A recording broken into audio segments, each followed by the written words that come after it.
Hi, I'm Shayla Roberts, lifestyle medicine coach, and welcome to 5 Ways to Make Weight Loss Easier. Evolution coaching is designed to help you improve your health and fitness and lose weight, be your best with plant-based diets. I am on a mission to change with plants. So before we begin, I want to emphasize that when I talk about weight loss, I'm only concerned with losing body fat. Adipose tissue is important for health, and we need a little, but too much interferes with many systems, reduces our ability to perform at our peak. It is not inert. It definitely has an effect on our body. Every major system in our body feels the stress of excess weight. The heart is the most obvious victim as cholesterol and blood pressure rise and arteries get clogged. Having more fat increases the levels of male hormones. Overweight women have higher levels of male hormones, which also increases their risk of heart disease.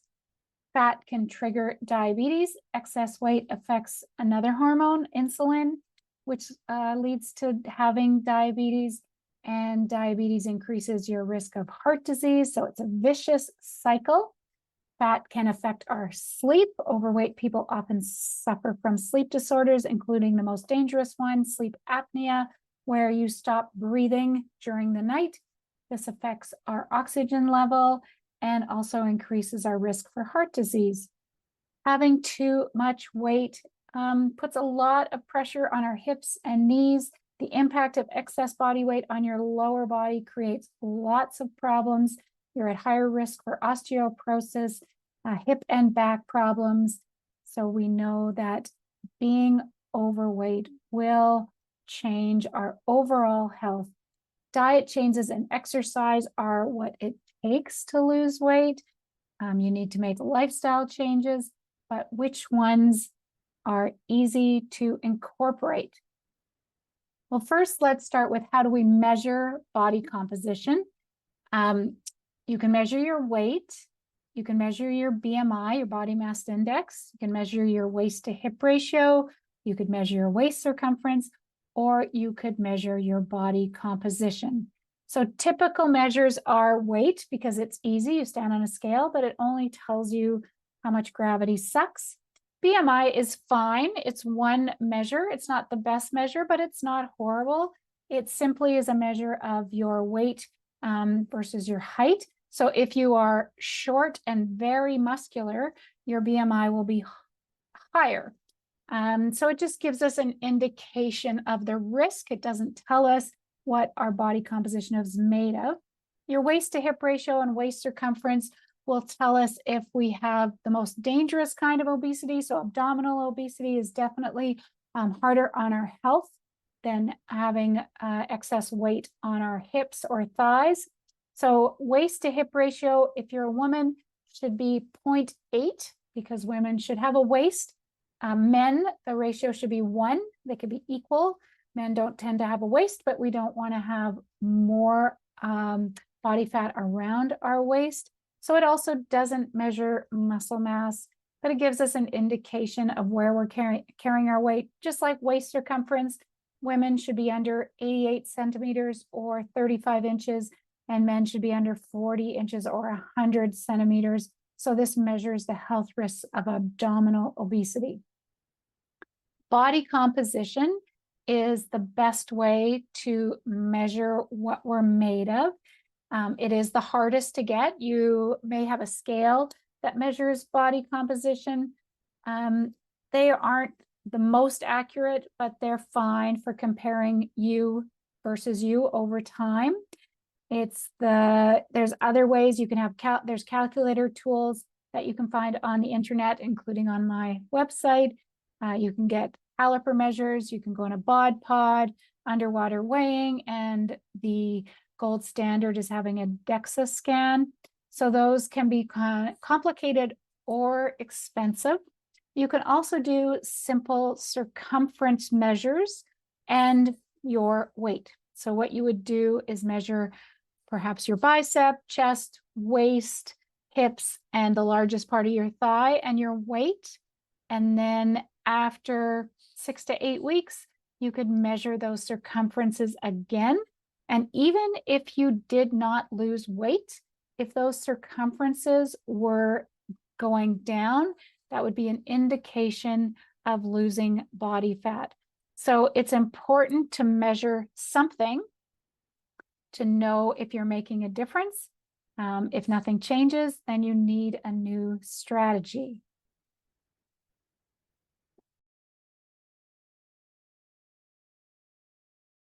What are the 5 ways that work to make weight loss easier? We want to talk about ways that increase long-term success.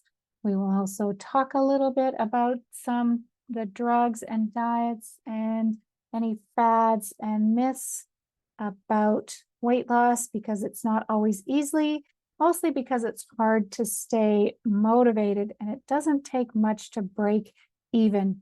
Eat just enough to maintain your weight, and then you will not be losing weight. So let's start with the 5 ways to make weight loss easier. So it is the food. It is always the food. So what type of food makes weight loss easier? Non-processed whole foods that fill you up with fewer calories and more nutrients. It's the type of food you eat at the time of day. We want to eat earlier in the day, and so we have more time to use up those calories. Eat lower calorie foods later in the day, which is typically backwards from what we do now. Often we skip breakfast, maybe grab some lunch, and then start eating around 3 o'clock because we're starving, and only stop eating when we go to bed. Having healthy meals regularly is the key to successful weight loss. This means you need to skip the drive-through options, the food at the coffee shop, the high processed, high calorie foods that are everywhere. It really is the food. The food means everything. So we want to focus on whole foods, plant-based foods, low calorie, nutritious foods. But what about exercise, you might be thinking? Well, you need to do a little bit of exercise. Studies have shown that people who lose 50 pounds and keep it off for more than 5 years do at least 60 minutes of exercise every day. So that could be walking, could be a combination of some body weight exercises and walking, cycling. It just means moving. And when I mean moving, I mean activity and exercise. So some intentional exercise, like 60 minutes a day. And you don't need to start at 60 minutes a day, but that should be the goal. And activity means don't be sedentary. If you have a sedentary job, you want to make sure that you get up and move for at least 5 minutes every 60 minutes. Why does exercise help with weight loss? You might think that exercise isn't a good weight loss strategy, and it is not on its own. You cannot burn enough calories off with exercise to make up for a bad diet, but you can reduce body fat with exercise. Exercise actually changes your fat. It trains your fat to release proteins called adipokines, which normally increase with weight gain and cause negative changes to our health and metabolism. Training causes changes to these proteins that reduce blood fat levels while improving glucose sensitivity. In other words, exercise trains our fat. It changes our fat cells, causing them to release a new type of adipokinin that improves our health. They use lactic acid, which is released during exercise, and these fat cells release these proteins to reduce blood sugar. So even though time spent exercising doesn't result in a lot of calories burned, it drastically changes our fat cells. Exercise improves our fat cells' metabolic response and changes them to be more efficient fat burners. Exercising before breakfast burns twice as much intramuscular fat and improves insulin sensitivity than exercise after eating breakfast. You're more readily available to use a fuel source in your muscle. So exercise makes you more efficient at burning intramuscular fat.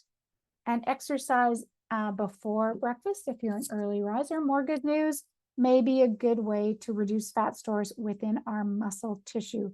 And finally, changes in our body composition happen before we notice weight loss. The key to success is to make your exercise program sustainable so that you do it regularly and then not being discouraged by not immediately losing weight.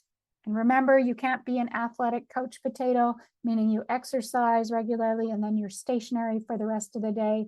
You need to move. It makes a difference. You want to move for 5 minutes every 60 minutes. So what else helps us lose weight easier? Being prepared is tip number 2. The exercise one was a bonus. Tip number 2, being prepared doesn't just mean meal prep. People often think they need to prep ahead of time. That may work for you. It may not, but it also means being prepared for all the cues we get to eat daily. While you may have heard of food deserts where healthy food is extremely limited, usually low-income neighborhoods, most of us live in food swamps, which means we have access to too much food all the time. While most of that is unhealthy and processed and tempting, being prepared means planning your meals, means planning grocery shopping, and also planning for temptations along the way. Food marketing is slick and sophisticated. We are constantly encouraged to eat high-calorie, low nutritional value foods, and you can't lose weight if you're consistently eating too much. And that's very easy if you're eating processed food. So one way to be prepared is to eat the same meals regularly. It's easy to have the same 3 to 5 choices for breakfast, lunch, and dinner, and then get creative on the weekends when you have more time. For example, I have the same 3 breakfasts every single day. So I either have toast with peanut butter, I have a smoothie, or I have oatmeal. And these are dependent on the workouts that I'm going to be doing throughout the day. I don't need to make a decision about breakfast. It's already decided. These are my 3 options. And I have been eating these 3 options more like one. I eat toast and peanut butter the majority of the time, but being prepared means not just meal prep, it means being prepared for your day and what activities you plan to do throughout the day. Tip number 3 is planning ahead. You want to plan for the day and the week. You can practice by dividing your meals up equally throughout the day. I put my snacks out first thing in the morning, so I know that's what I get to eat and I can decide when I want to eat it, but those are the snacks I'm going to have. You want to plan ahead for going to the grocery store, make a list, make a meal plan. Don't buy more than you need to, or even better, have groceries delivered to you. Grocery stores are designed to nudge us to buy more and eat more. We want to buy less, and planning ahead means it's easier to buy less. There's lots of research on people who shop at Costco type stores, those big box stores. They eat more calories because they're buying bigger options. Food has gotten much cheaper and more readily available, so we eat more of it. It's really that simple. Research done in the last 20 years can identify the exact moment that a big box store or new restaurant comes into a neighborhood, because you can see the rise in BMI. So nearly half the rise in severe obesity are people who live or shop at Costco or other big box stores.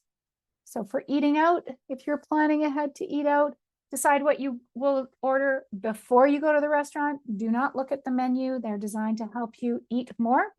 Be a fussy eater. Ask for dressings on the side. Bring your own container. Take half the food off your plate before you start eating so you can have dinner the next day. Whatever the food occasion is, plan ahead. Tip number 4, it is still the food. So we're going to talk about nutritional density versus calorie density. So vegetables, fruits, whole grains are loaded with nutrients and fiber that keeps us healthy and fills us up. A perfect example of this is this graphic, which shows us what almost 500 calories look like. You can have 4 tablespoons of olive oil, or you can eat all of those foods. So there's a potato with veggie chili on it. There's practically a whole cucumber and celery, a handful of carrots, cup of strawberries. That's a lot of food. You want to double those calories, just dump the olive oil on top of it. But you can eat a lot of volume and get a lot of nutrition if you are eating whole foods versus 4 tablespoons of oil, which has no nutritional value whatsoever and is loaded with calories. So remember, it is about the types of food you are eating. Tip number 5, think long-term. Make this for life, not for right now.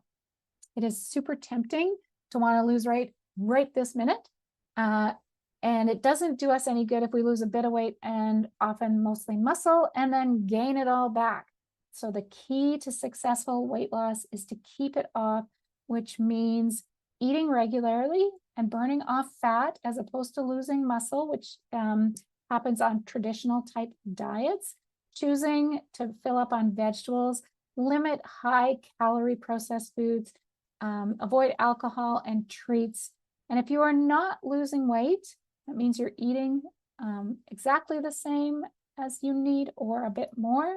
So no one wants to feel hungry, which is why eating low processed food is so beneficial, because you get to eat a lot.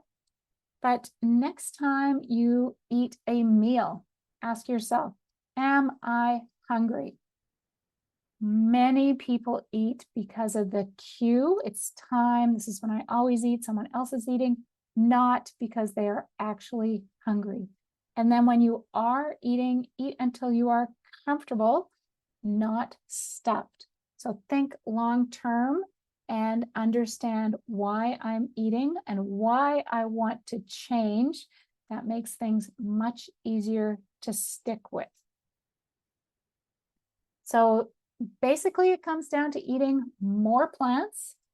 They fill you up with nutrients, not calories. To eat unprocessed foods because they are high in fiber, which is very good for us. Fills us up. It's and has no extra ingredients. So meal timing matters. The food matters. Doing some activity and exercise matters. Body composition matters because we want to maintain our muscle mass. Being consistent matters. A few other things that matter is practicing eating a healthy diet has more health advantages than going on a diet. Remember that one meal does not make a difference. Consistently eating well is best for health and weight loss and longevity. So we want to remember to be prepared, plan ahead. Remember that it's the food when you eat it, and it's how much you eat and what type of food. So those are the 5 tips to make weight loss easier. What else? So let's talk about fasting for a minute. Fasting is very popular right now. In the long term, there seems to be no difference between fasting and traditional diets in terms of how effective they are. One of the problems with fasting is that your muscle requires fuel in real time. So fasting does promote muscle loss. It is not very sustainable. Currently, the popular fasting diet is the 1 meal a day diet, which makes weight loss or makes exercise impossible. And it's also very hard to think if you're starving. I don't recommend it. The only type of fasting that I would say is beneficial is time-restricted feeding, where you limit your intake for 8 hours during the day. So maybe between 10 and 6 is when you eat, and then you limit your intake for the rest of the day. So that really is the only kind of fasting that I would recommend. So no food does what healthy eating does. And speaking of no food, neither does no drug will do what healthy eating does. So the weight loss drugs are very popular right now. Let's start with the pros of the weight loss drugs. They do reduce your appetite. Often people have told me that when they're using the weight loss drugs, they can't eat high fat, high processed, or meat foods because it gives them such gastrointestinal distress. So I guess that's a benefit as well. They encourage you to eat plant foods and unprocessed foods. They also will promote muscle loss, not necessarily fat loss. There may be long-term health effects. We don't know. And they're not sustainable. You still have to change your diet. You still have to eat more vegetables. So they may be a tool that you could use, but they don't replace healthy eating, and you will still lose muscle mass as opposed to fat. The other two topics that are popular right now are menopause and aging and how they make weight loss more difficult. So if you're inactive, and typically people are less active when they are getting older and they lose more muscle, it does make weight loss harder because muscle burns calories. We want to be metabolically active. So if you have less muscle, you will be less metabolically active, but your age does not limit your ability to lose weight. Menopause does not limit your ability to lose weight. It may change where you have fat or where you store fat. It may make it harder for you to build muscle, but in itself, it does not change your ability to lose weight. It's more important as we get older to go to the gym. We want to maintain our muscle health. And especially if you are limiting calories, you want to maintain your muscle health. But getting older or going through menopause does not mean that you cannot lose weight. So if you have questions, I would love to hear them. Remember that to make weight loss easier, you want to plan ahead. You want to be prepared. You want to eat whole foods, unprocessed, and you want to think long term, not just right now.